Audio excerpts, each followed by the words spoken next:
가정의 달에 걸맞는 말씀 중에 하나죠. 오늘 말씀은 사실 적용이 어렵습니다. 왜 적용이 어렵냐 하면 맞게 적용하면 잘 풀리는데 잘못 적용하면 잘못 풀리기 때문에 그렇습니다. 예를 들어 아비들아 자녀를 노엽게 하지 말고 아유 아멘 하면 되죠. 그리고 아까 1절에 뭐 있었습니까? 자녀들아 주 안에서 부모에게 순종하라. 자녀들이 들으면 되죠. 근데 왜 잘못 적용되냐면 자녀들이 적용할 말을 부모가 얘기하고 부모가 적용할 말을 자녀들이 얘기하기 때문에 문제입니다. 이 말을 누가 기억하죠? 자녀가 기억해야 되는데 부모가 기억합니다. 순종하라 그랬잖아. 그럼 이제 자녀가 4절을 적용하죠. 노엽게 하지 말란 말이에요. 이렇게 가니까 분명히 맞는 적용인데 엇갈림이 있죠. 그게 이제 인간의 연약함입니다. 그래서 우리가 보면은 누군가에겐 어른이지만 누군가에겐 아이입니다. 사회생활에서도 내가 누군가에겐 상사지만 누군가에겐 부하 직원이죠. 그게 동시적으로 갑니다. 그래서 두 가지 입장을 잘 갖춰야 되고 거기에서 바른 처신이 무엇인가를 좀 폭넓게 볼 필요가 있습니다. 가정의 달이라서 지금 4절까지 끊어 있지만 5절부터 주인과 종의 관계로 이어지는 걸 볼 때 오늘 하나님이 말씀하시는 건 그냥 단편적인 매너나 효에 대해서 얘기하고 있는 것이 아니라 그리스도인이 관계를 통해서 살아갈 때 어떤 입장을 보고 또 어떤 걸 기초로 삼아야 되느냐 이런 거에 있어서 이제 굉장히 큰 중심 메시지가 있는 것이죠. 그래서 아마 큰 틀에서 굉장히 중요한 기초를 쌓으리라 생각이 됩니다. 또 하나 이 말씀을 하게 된 게 여러분께 이런 격려를 드리고 싶어서 그래요. 지난주에 이제 첫 이제 203호 1주년 예배 때 말고 다 개방했더니 누가 오나 보니까 2, 3부 예배 중간에 애들도 막 와서 이용을 하더라고요. 그래서 초등학교 몇 명 애들이 자기들 예배 가기 전에 쫄랑쫄랑 왔어요. 여기 주스 공짜로 먹을 수 있대. 그러면서 막 왔어요. 그래서 아유 예쁘잖아요. 그래서 여기 구경하고 있는데 자기네들끼리 대화하는 거예요. 하나이가 이렇게 얘기했습니다. 니네 아빠 되게 재밌어. 교회에서만 그래. 그러니까 딱 그렇게 얘기하니까 그 질문한 아이도 바로 대답하는 건 엄마도 교회에선 소리 안 질러. 딱 이렇게 가는 거죠. 웃기면서도 저도 되게 찔리는 겁니다. 근데 여러분 그게 참 우리의 현실입니다. 우리의 현실이고 사실 그 괴리가 있죠. 우리가 답을 몰라서 괴리를 느끼지 않습니다. 답을 아는데 그대로 시행치 못하니까 괴리를 느끼고 아이고 얘들아 내가 소리 지르고 싶어서 지르는 거 아니야 라고 하면서도 너 때문에 지르잖아 라는 마음이 막 오고 가는 게 또 우리의 인생이지 않습니까? 위로를 드리고 싶은 게 여러분 그 위선 아닙니다. 전 그것도 실력이라고 봅니다. 안에 부글부글 되는 게 있는데 다른 분들을 마주쳤을 때 억지로라도 근육을 굽혀서 웃을 수 있는 거 실력이라고 봅니다. 그거라도 해내는 거 여러분 굉장히 잘 싸우고 계신 거고 여러분의 괴리감이 여러분의 어떤 자존감을 낮추거나 여러분 자신에 대해서 나 왜 이거밖에 안 될까라는 생각으로 안 가셨으면 좋겠습니다. 진짜 위선자는 자기가 정말 잘하고 있는 줄 아는 사람이 진짜 위선자입니다. 여러분은 정말 잘하고 계세요. 그래서 그런 부분에 있어서도 우리의 부족함 밑에 위에 하나님의 은혜가 어떻게 덮고 있고 사실은 이러한 말씀들의 요지가 하나님의 은혜를 기초로 주어지는가 오늘 좀 차근차근 살펴보고자 합니다. 사실 이 5월 가정의 달 전체의 기조가 그래요. 그래서 지난주에 아이와 어른과 아이라는 주제를 살펴봤는데 오늘 아이와 어른이라는 말만 뒤집어서 살펴보는 것이 다양한 관점에서 한 가지 사실을 중복되이 보려는 것 그리고 내가 결국은 다 해당되는구나를 보아가는 것 그리고 그러한 가운데 참 분노하지 않고 악에 사로잡히지 않고 산다는 것은 무엇이며 더 적극적으로 용서하며 살아간다는 건 무엇인가 그게 단지 매너나 친절의 문제가 아니고 굉장히 본질적인 문제를 해결했을 때 나올 수 있는 거라는 걸 우리가 좀 알아갔으면 좋겠습니다. 그리고 마지막 오늘의 포인트 하나인데 여러분들에게 마지막 결론적으로는 그것을 드리고 싶어요. 여러분들에게 있는 모든 갈등이 사실은 그 앞에서 토닥토닥 되는 것보다 시야를 벌리는 것 자체가 어떤 진정한 평안과 해결점을 가져다 주는지 좀 함께 공감하고 갔으면 싶어서 이 말씀을 전해드립니다. 본문은 에베소서 6장이었지만 그래서 굉장히 앞으로 갑니다. 창세기 1장 28절부터 우리가 좀 살펴보자면 하나님께서 사람을 만드시고 처음에 생육하고 번성하고 충만하라 라고 했습니다. 이미 우리가 이거를 읽을 때 죄에 왜곡된 시야로 읽기 때문에 충만하라, 정복하라, 다스리라 이러면 우리가 다 점령하고 나머지 다 나가 이렇게 이해하기 쉽죠. 하지만 이 말씀은 사실 그렇게 무지막지한 말씀이 아니었습니다. 하나님의 형상을 지닌 사람이, 하나님의 사랑을 담지한 사람이, 하나님의 뜻을 아는 사람이 충만해졌을 때 그 주변은 또 얼마나 행복하겠느냐 그 말입니다. 나의 뜻으로 가득 채워라입니다. 우리도 학창시절 안에도 지금도 생각해보면 누구 좋은 사람 하나 오면 분위기가 싹 달라지잖아요. 저런 사람은 많았으면 좋겠어 싶잖아요. 그러한 충만함. 그래서 땅을 정복하라 다스리라도 내가 우위에 올라서서 나머지를 제압하겠다가 아니라 내가 사랑과 의로움으로 정복해서 하나님의 다스림과 보호가 쫙 갈 수 있는 그러한 형편을 만들어내는 게 사람에게 맡겨졌고 그것을 하나님의 다스림이요 권위라고 그럽니다. 이 시대가 이미 권위와 다스림이라는 단어가 무너져 있습니다. 권위를 가진 사람이 오용한 사례가 많기 때문이기도 하거니와 또 권위 아래서 순종해야 되는 사람이 그 권위를 전혀 인정하지 않고 자기에게 집중돼 있다 보니까 갈등만 생기지 진정한 권위와 순종의 모습을 보기 힘듭니다. 근데 하나님의 권위, 하나님의 다스림은 내가 왕이야 이게 아니라 내가 정말 너희들 다 행복하도록 나의 사랑과 은혜가 퍼져가게 해줄게. 이게 사실은 하나님의 권위의 핵심에 있습니다. 그래서 이 명령은 모두 행복하게 해라. 아담과 하와에게 처음 이 말씀을 주셨을 때는 그래서 내가 정말 보기에 심히 좋았더라라고 한 이 세상을 나의 뜻을 알고 나를 닮은 너희들이 정말 계속 행복하게 해라라는 것이죠. 그래서 그 다스림은 하나님의 지향점을 계속 알게 하는 겁니다. 하나님은 선하시고 하나님이 얼마나 우리를 아끼시고 우리를 돌보시는지 알게. 그래서 정복은 이렇게 곳곳을 갖다가 다 내 거야 하는 개념이기보다 어느 한 곳도 하나님의 은혜에 누락됨이 없도록 보살피는 것을 충만히요 정복이라고 하는 것이죠. 이게 어떤 위계 질서를 세우기 위한 내 세력을 높이고 나머지를 깡그리 멸절하기 위한 것은 전혀 아니었다는 것. 그래서 죄로 인해서 그런 것이 꺾였지만 하나님이 하나님의 백성 이스라엘을 딱 부르신 후에도 이스라엘을 다스리는 원리가 그거랑 똑같아요. 그 원리 가운데 모세에게 천부장, 백부장, 십부장을 세우라라고 하시는 겁니다. 라고 새벽기도 때 말씀드린 적이 있죠. 그때 이것을 말씀드리고 싶었던 거예요. 그것이 어떤 요직을 차지한다라는 것이 아니라 1000명마다 1명, 100명마다 1명, 10명마다 1명의 누군가를 세워서 하나님의 은혜와 뜻이 전해지게 하고 가르쳐지게 하고 그들이 억울함 없이 은혜에서 누락됨이 없이 잘 보살펴 다오가 바로 이러한 요직들이었던 거죠. 내가 자리 차지하니까 다 말들어 라는 느낌은 절대 아닌 겁니다. 항상 하나님의 나라, 하나님의 권위, 하나님의 사랑은 이렇게 함께 이 개념들이 같죠. 그래서 교회가 잘 세워진다라는 것도 단지 조직이 잘 세워진다가 아니라 이런 하나님의 마음과 은혜를 들고 가느냐, 그래서 그것을 모두가 누리게 하느냐가 굉장히 큰 중점에 있습니다. 이스라엘이 세워지는 것 자체가 그렇지 않습니까? 택한 백성이라 아싸 우리가 택함 받았어라고 의시될 게 아니라 내가 먼저 택함 받아서 그 받은 은혜를 나머지에게 전해야 되는 제사장 나라됨이 하나님의 목표였던 것입니다. 솔로몬은 그거 알았죠. 솔로몬은 그거 알았기 때문에 으리으리한 성전을 지어놓고 봤지 우리보다 큰 나라 없지라고 하지 않고 이 성전을 저 멀리 섬에서도 보고 와서 하나님을 알게 하옵소서로 가잖아요.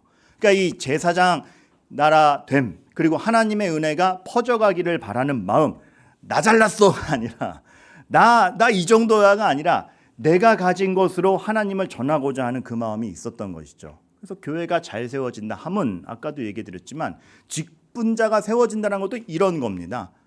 얼마나 더 헌신된 사람, 사랑을 실행할 수 있는 사람, 그 직분자가 스므로 더 많은 사람들이 사랑을 먹을 수 있느냐, 이건 거죠. 그 자리를 차지했네 안 했네가 아니라 사도행전에 보면 안수 집사가 처음 생길 때 왜 생깁니까? 누구를 어떻게 구제할까 고민하다가 생긴 직입니다. 목사가 왜 세워집니까? 반장해라가 아니라 하나님의 말씀을 모두에게 선포하라. 희생이요 사랑이요 드러나는 건 하나님이요 그 사람으로 말미암아 누가 살아나는 거지 그 사람이 우대받기 위한 건 절대 아닌 겁니다. 그렇다고 절 너무 무시하지 마세요.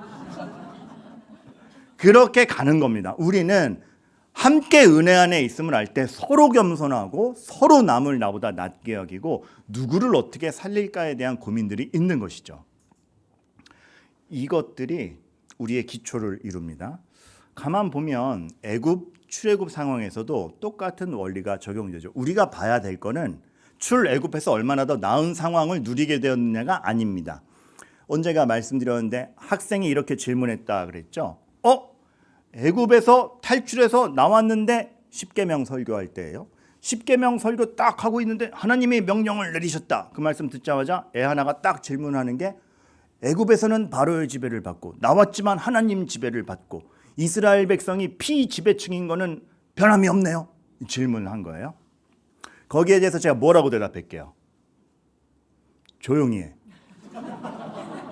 말고는 할 말이 없는 겁니다. 몰랐으니까. 그러니까 저도 권위를 남을 압제하는 데 쓴 거죠. 피지배층이라는 문제가 있는 게 아니라 하나님께서 보여주시고자 하는 바는 이거죠. 너희들이 얼마나 왜곡되이 관계를 하고 있었느냐, 애굽 치하에서는. 그러나 이제 그 왕이 바뀌었다. 아예 틀과 개념이 바뀌었다. 왕이 너희를 착취하고 너희를 누르는 왕이 아니라 그 왕이 네 편.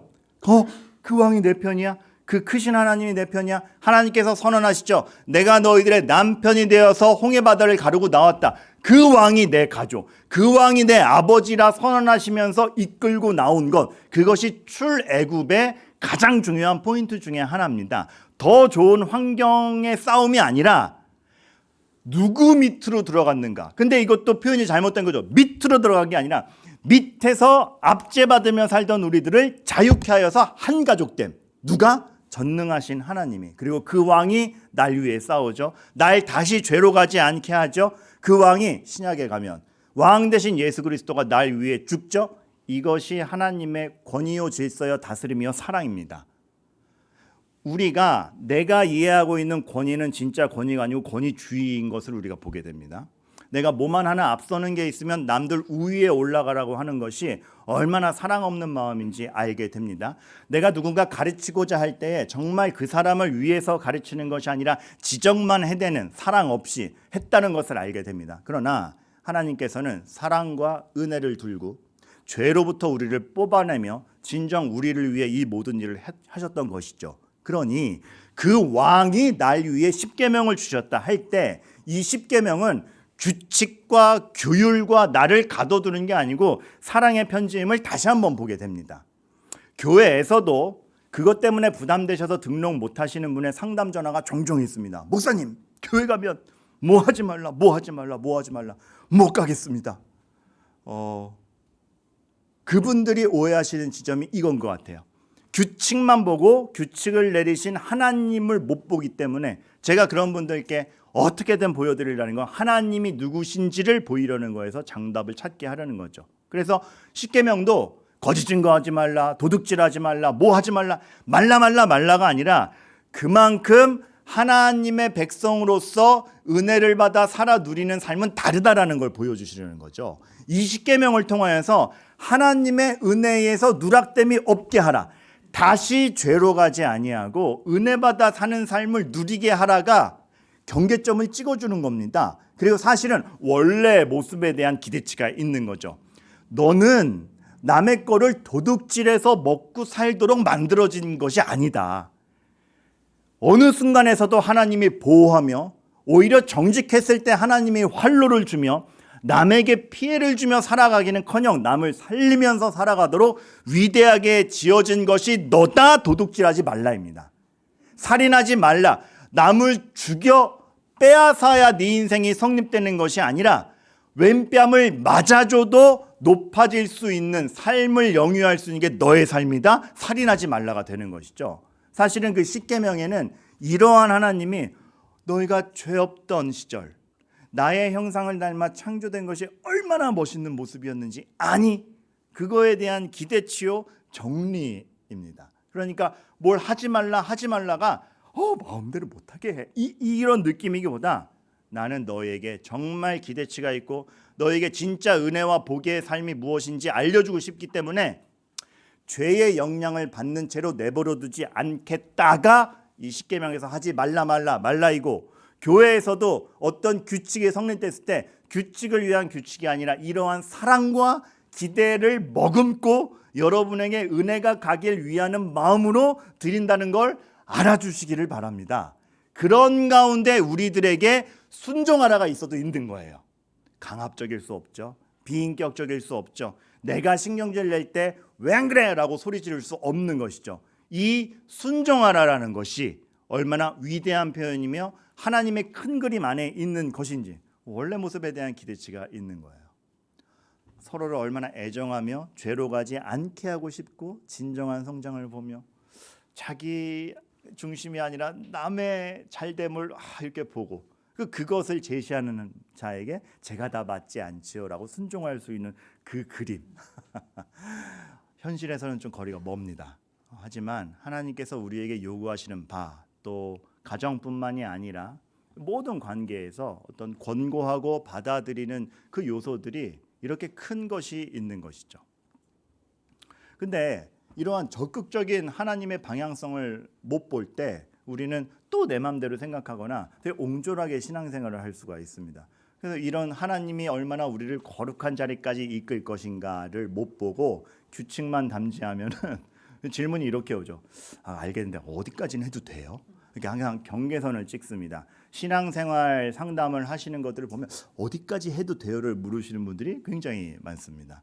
그러나 우리는 지금 어디까지 해도 돼, 안 돼를 찍는 것이 아니라 이 죄의 길로 가지 아니하니 하나님께서 추구하시는 바가 무엇인가, 그 원대한 목적을 봐야 되는, 거짓말 안 하면 돼가 아니고 거짓말을 안 하는 대신 어떻게 사람을 살리는 말을 할 것인가, 도둑질하지 마라고 하면 도둑질을 안 해가 아니고 그럼 내 주변 사람들을 어떻게 부유하게 할 것인가에 대한 그 생각들, 그렇게 변해가는 것이 하나님의 기대치요 우리가 받아들이게 되는 것이죠. 참 혈기왕성한 청년들은 연애하면서 고민이 있는 친구들은 이런 고민을 해요. 순수하게 어디까지 스킨십을 해도 돼요? 니네 연애를 왜 나한테 묻느냐? 그러니까 어디까지 돼야 하는데 경계선 찝어주는 거는 사실 무의미합니다. 하나님이 왜 남녀관계를 허락하셨고 그 지향점이 어디며 서로를 얼마나 존중해야 되고 참 겸손하다라면 하나님의 뜻 안에서 너희들이 처신해야 되는지에 대한 그 가르침이 계속 있을 때 그 자발적 순종이 있는 것이고 자발적 존중하면서 느끼는 기쁨이 있는 것인데, 우리는 너무나 이렇게 하나님의 뜻과 지향점과 그 부요함을 설명하기 전에 규칙의 마지노선만 찝다 보니까 이거까지는 괜찮지 않을까? 이거 넘어가면 안 돼? 여러분 좁아집니다, 시야가. 하지만 하나님이 우리에게 서로 간 가르치고 훈육하고 또 우리가 알게 되기를 바라는 건 훨씬 그랜드합니다. 그래서 이제 제가 한번 그런 적이 있어요.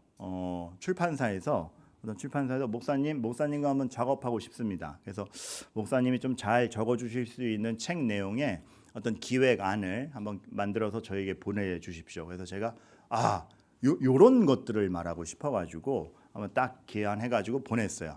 근데 받은 출판사에서 대부분 공감이 가는데 제목이 마음에 안 든대요. 근데 그때 이제 여러분들은 알아두실 수 있을 거예요. 출판사에서는 공감 못했지만 여러분들은 이해해 주시리라 생각해요. 그때 그 제목이 이거였습니다. 경계선에서 노는 그리스도인. 뭘 의미하는 바인 줄 알겠죠. 출판사에서는 거절당했습니다. 출판사에서 좀 더 이렇게 말이 애매하니까 성경적으로 해주십시오. 그래서 제가 이렇게 또 바꿔서 제출했죠. 홍해 바다에 발만 담그고 있는 그리스도인을 이렇게.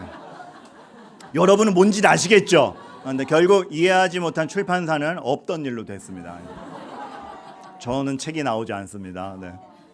근데 뭔 의미인지 아시겠죠? 그 아쉬움이 있는 겁니다. 하나님이 원래 모습에 대한 기대치는 훨씬 큰데 우리 너무 경계선에서만 놀고 있는 거예요. 그리고 그 경계선에서 하나님의 사랑을 갖고 있지 못한 알량한 권위 혹은 알량한 불순종, 알량한 반항을 우리 좁은 시야로 서로 간의 갈등 요소로 시행하고 있는 것이죠. 근데 잘 보면 하나님의 기대치가 이만큼이고 하나님의 사랑과 은혜가 이렇게 전해져야 되고 하나님이 나에게 권위와 지혜를 주셨는데 그게 정말로 하나님의 백성들에게 은혜로 가야겠다가 가장 잘 드러난 사건이 솔로몬의 재판인 겁니다. 그래서 유명한 겁니다. 오, 기발한데 정도 차원이 아니라 정말 그 길거리의 여인들이 왔는데 그 마음을 헤아려 줌. 아유, 저런 거 갖고 싸고 있어 하여튼 백성이 아우 이러지 않고 그 마음을 헤아려 줌. 억울한 사람을 없게 만듦. 그 증거가 없었지 않습니까? 그때는 뭐 DNA 검사를 할 수도 없고.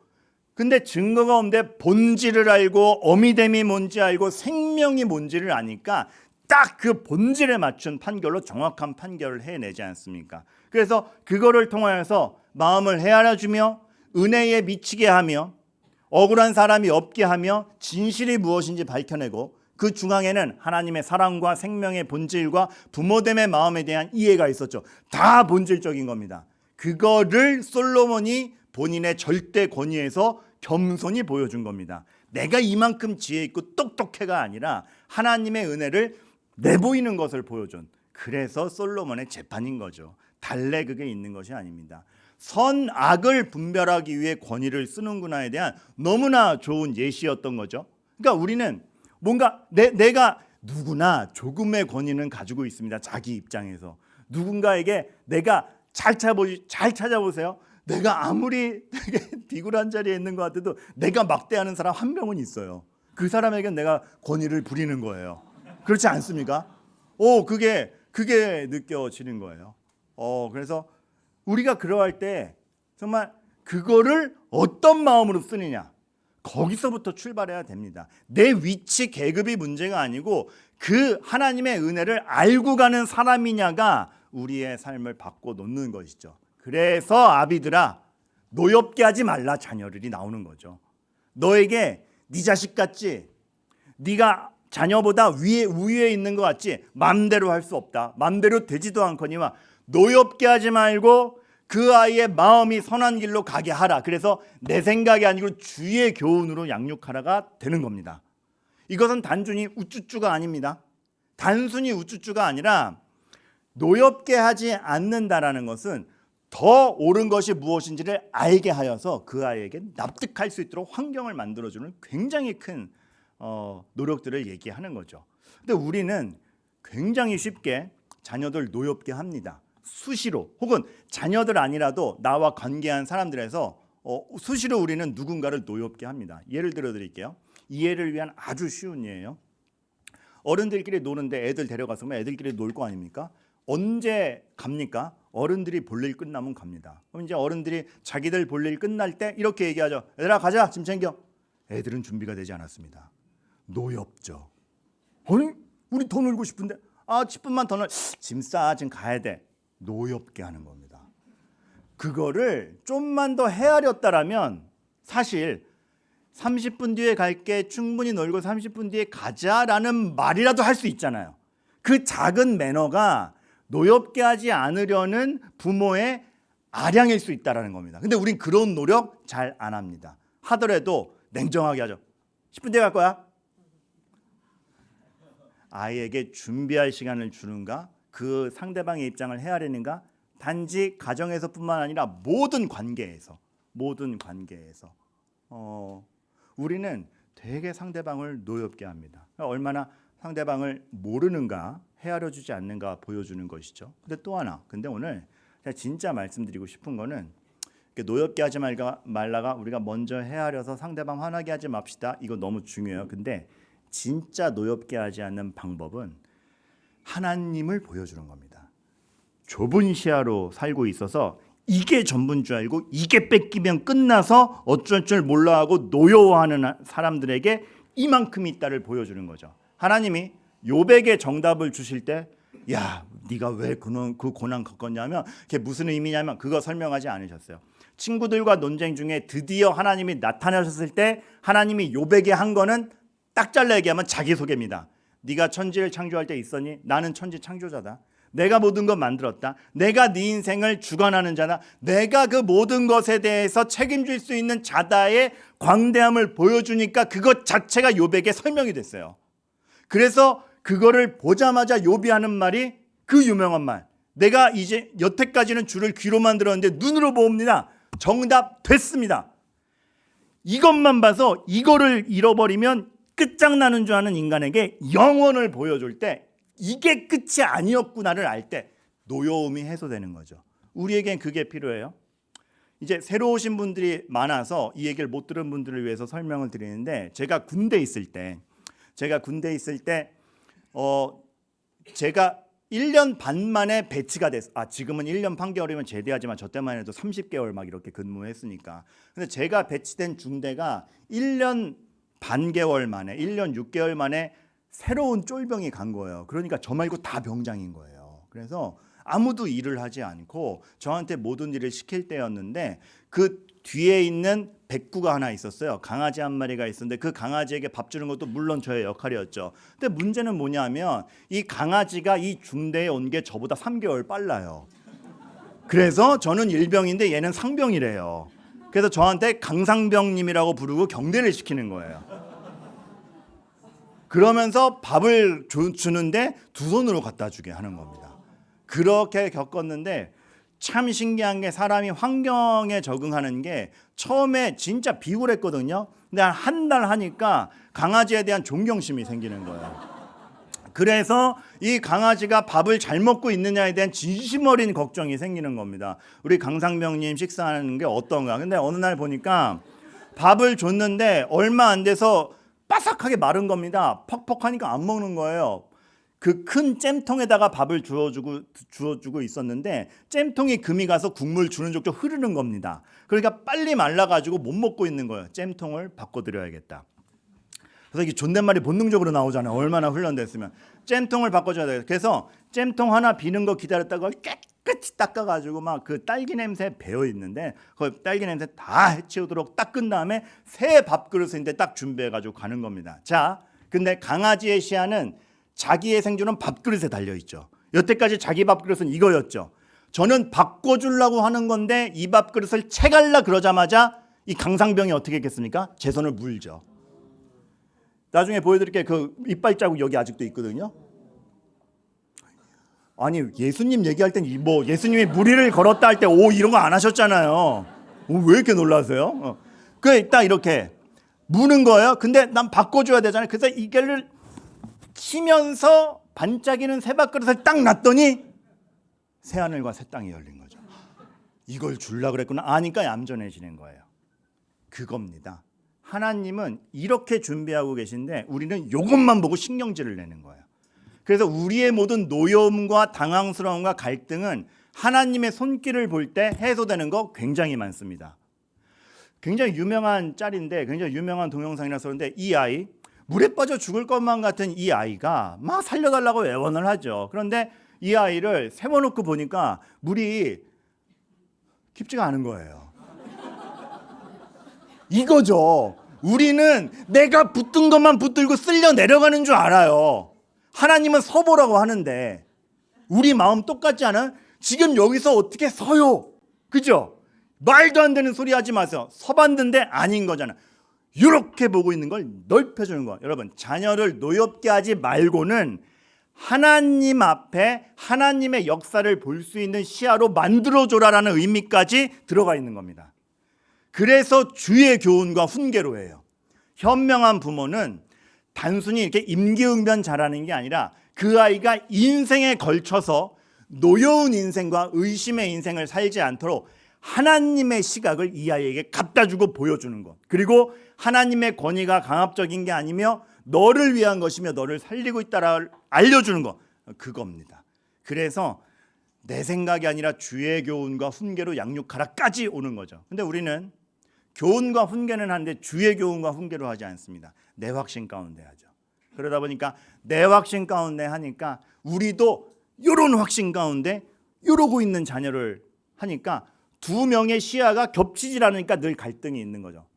부모란, 그리고 어른이란, 혹은 우리란, 성도란 이렇게 얇은 시야로 살아가는 인간이 하나님을 봐서 벌어지는 겁니다. 그걸로 이거를 감싸주고 궁극적으로는 같이 벌려줘서 함께 하나님이 이런 은혜를 주신다를 알 때에 노여움보다는 순종과 겸손과 하나님 뜻 안에 가는 것, 가정의 달에 여러분에게 기초적으로 말씀드리고 싶은 겁니다. 우리에겐 은혜가 필요하며 하나님이 필요하며 하나님을 안다라는 것이 진짜 우리 삶을 실제적으로 변하게 하는 것이 우리가 알게 되기를 바랍니다. 많은 가정들이 자신감이 결여되어 있고 분노에 사로잡혀 있는 걸 봅니다. 가정에서뿐만이 아니라 많은 성도님들이 직장에서나 자기의 삶에 있어서 자신감이 결여되고 분노하는 거 봅니다. 이거 내가 잘하고 있는 거 맞나? 왜 이거밖에 안 되나? 내가 이래서 우리 자식이 잘못되지 않았나? 왜 나는 이런 환경인가? 우리 애들은 왜 이런가? 자신감 결여 혹은 그 반대급부로 분노에 쌓여 있는데 주의 교훈을 볼 때에 하나님께서 뭘 하고 계신가를 볼 때에 나의 요 조망만한 시야에서 내 자존감을 낮출 필요도 없는 것이며 하나님이 뭘 해가는가를 보는 것이며 그래서 지난주가 요셉이었던 겁니다. 왜 형들은 날 버렸지? 복수할 거야가 아니라 하나님이 선을 악으로 바꾸사 나를 먼저 보내셔서 우리 민족을 구원하셨나이다로 갈 수 있는 자신감, 분노 다 사라지고 하나님의 은혜가 있는 것 굉장히 실질적인 겁니다. 여러분 우리가 그럴 수 있기를 바랍니다. 서로에게 그럴 수 있기를 바랍니다. 신앙은 늘 제가 올해 들어서 계속 말씀드리지만 그래서 교양 과목이 아닌 겁니다. 진짜 삶의 필수고 여러분들이 하나님을 알아간다는 건 너무나 중요한 겁니다. 그런 가운데 요즘에 참 이 시대의 기조가 되고 있는 세 가지 사실을 함께 조심했으면 좋겠어요. 지나친 젊은이 선호. 이거는 사실 젊은이를 인정하는 것도 아닙니다. 쓸모 있는 기량을 가진 사람만 우대받는 분위기. 아직 미성숙한 아이들과 미성숙한 사람에 대한 아량이 없고 존경받아 마땅한 경험치를 가지고 있는 분들에 대한 경외가 없고 자기가 딱 요만큼 봤을 때 당장 쓸모 있어 보이는 지나친 젊은이에 대한 선호. 그래서 어떻게 젊게 인정받을까라는 그 애증이 우리 안에도 있음. 혹은 난 언제 저렇게 어른처럼 인정받으라는 미성숙한 자가 자기의 현실에서 훈련받지 못하고 그 항상 이렇게 상대적 결여만 느껴야 되는 그런 분위기 안 됩니다. 허세 다 허세입니다. 사실 이제 SNS 문화이긴 하지만 솔직히 너무 많은 부분이 허세입니다. 저도 셀카 찍을 때 그냥 찍으면 턱 없이 나와요. 거의 귀엽고 턱을 만들고 찍죠. 잘생겼습니다. 그거 올리죠. 허세입니다. 내 실제를 보지 않고 허세를 부리죠. 근데 그거에 만족해가고 허세를 또 부러워해요. 여러분 우리가 가끔 가다가는 자기 자신을 위해서 허세를 부리는 것도 필요합니다. 그거에서 위로 한번 얻어보는 거죠. 하지만 그게 실제는 아니잖아요. 우리의 부러움의 대상도 아니고 하나님 앞에서의 내가 누군가에서 모든 것이 증명돼야 되는데 그러지 못합니다. 자기중심적이고 하나님의 사람은 하나님의 은혜를 받았다면 자기에게만 집중할 수 없고 자기에게만 집중할 때 분노하든지 자괴감을 느끼든지 둘 중에 하나밖에 안 됩니다. 하지만 내가 하나님 안에 있을 때 알게 되는 은혜와 사랑 그리고 그 은혜를 흘려보내야 함을 아는 거죠. 그때 나오는 타인에 대한 배려와 사랑 이런 것들이 교회를 이루어가는 거고 우리 성도 한 사람 한 사람을 멋있게 하는 거고 저는 여러분들이 개인적으로든 사회적으로든 가정적으로든 어떠한 갈등을 품고 있다면 그 해결은 장기적인 훈련으로 해결될 것입니다. 하지만 그 시작점이 이 은혜임은 분명히 합니다. 그래서 여기서부터 우리가 시작하고 함께 기도해 갔으면 좋겠다. 결연한 각오가 생기는 것이죠. 여러분들에게 하나님 계심이 하나님 은혜가 실제적인 위로가 되기를 간절히 소망합니다.